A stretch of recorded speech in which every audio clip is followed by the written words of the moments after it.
Hi dear lovely students, Assalamu alaikum. This is Shakur Ahmed once more after a long time break. Yes, of course after a long time break. Because I was physically unfit and because of that I didn't come on camera.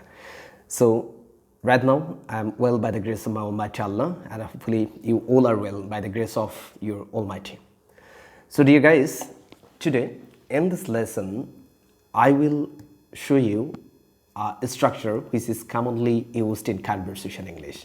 Definitely guys, you know that I basically work for conversation English. I basically teach my students how they can build up their speaking skill.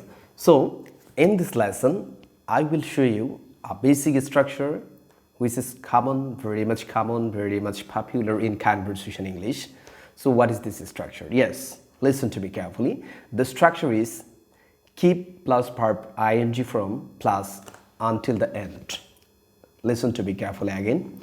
Keep plus verb ing from plus until the end. So in Bengali, sometimes we use such a sentence like শেষ পর্যন্ত শিখতে থাকো, শেষ পর্যন্ত গাইতে থাকো, শেষ পর্যন্ত যেতে থাকো, শেষ পর্যন্ত খেতে থাকো, শেষ পর্যন্ত চেষ্টা করতে থাকো. So এই সেন্টেন্সগুলোকে how we can convert into English. আমরা এই বাংলা সেন্টেন্সগুলোকে কিভাবে ইংরেজিতে কনভার্ট করতে পারি সেটির স্ট্রাকচার এটি. আবারও বলছি, যদি বাংলায় এরকম শেষ পর্যন্ত যেতে থাকো, শেষ পর্যন্ত আসতে থাকো, শেষ পর্যন্ত করতে থাকো, শেষ পর্যন্ত পড়তে থাকো, শেষ পর্যন্ত যেতে থাকো, শেষ পর্যন্ত জানতে থাকো, এরকম কোনো কিছু সেন্টেন্স আমাদের সামনে আসে, সেক্ষেত্রে আমরা এই সেন্টেন্সগুলোকে কীভাবে ইংরেজিতে কনভার্ট করব. কনভার্ট করবার জন্য আমাদের যে কাজটি করতে হবে, যে স্ট্রাকচারটি ফলো করতে হবে, সেটি বললাম প্রথমে কিপ প্লাস ভার্বের সাথে আইএনজি ফর্ম করব আমরা, দেন আনটিল দ্য এন্ড. আবারও বলছি, প্রথমে কিপ দেন ভার্বের সাথে আইএনজি ফর্ম যোগ করব, then until the end. So let's practice with myself. আমরা কিভাবে প্র্যাকটিস করব সেটি দেখি. আমি যদি বলে থাকি শেষ পর্যন্ত লিখতে থাকো, শেষ পর্যন্ত লিখতে থাকো, তাহলে প্রথমেই কিপ দেন ভার্ব. ভার্ব এখানে কি? Right. So keep writing until the and. প্রথমেই আমরা কিপ বসাবো, দেন ভার্বের সাথে আইএনজি ফর্ম করে দেবো, বাকি অংশটা আমরা আনটিল দ্য এন্ড দিয়ে দেবো. আমি যদি বলে থাকি শেষ পর্যন্ত চেষ্টা করতে থাকো, তাহলে কি হবে? Keep trying until the and. Keep trying until the and. শেষ পর্যন্ত চেষ্টা করতে থাকো. এখন যদি বলি শেষ পর্যন্ত পড়তে থাকো, keep reading until the and. Keep reading until the and.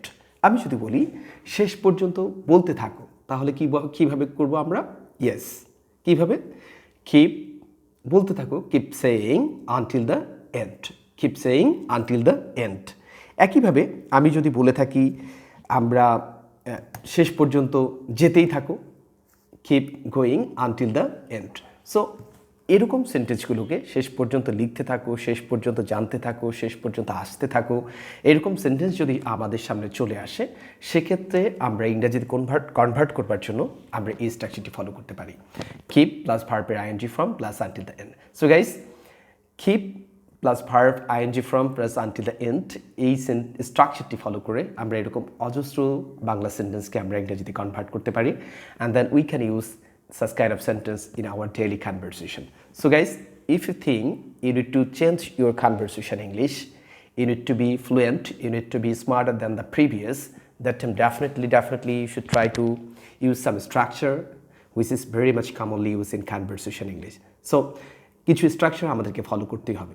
যদিও আমরা বলে থাকি speaking just depends on your practice, but প্র্যাকটিসটা হতে হবে through some grammatical rules and regulations, because আপনি যদি সেটা করতে পারেন, then your English will be smarter than the previous, and hopefully you guys will definitely try to practice by using this structure, keep plus verb ing until the end of your daily conversation. So thank you so very much. Allah Hafiz. Assalamu alaikum.